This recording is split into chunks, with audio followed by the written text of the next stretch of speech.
Happy St. Patrick's Day, lovely people. I'm Stephanie and welcome to Love That Bite. Today I'm gonna making steak with Guinness onion sauce.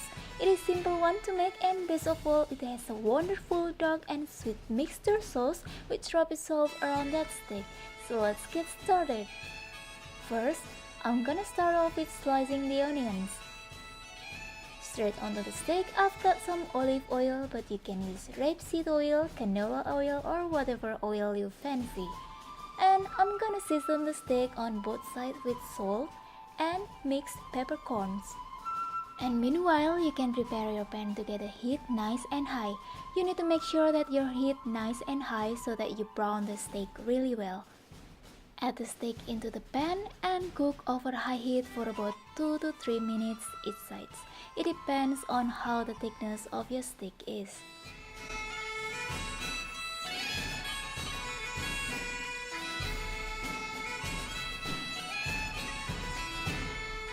When you have got a really nice color all over your steak, it's time to transfer it onto a baking dish and put it into the preheated oven to keep the steak nice and warm while we are preparing the sauce.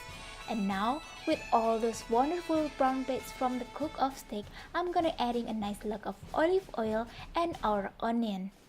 We will cook this onion for about 5 minutes. And now when my onions are nice and golden brown, it's time to deglaze the base of the pan with a Guinness beer. Then I'm gonna top it off with some beef stock. And this is gonna cook and should be without a lid for about 8 to 10 minutes and reduce the liquid. Season the sauce with salt,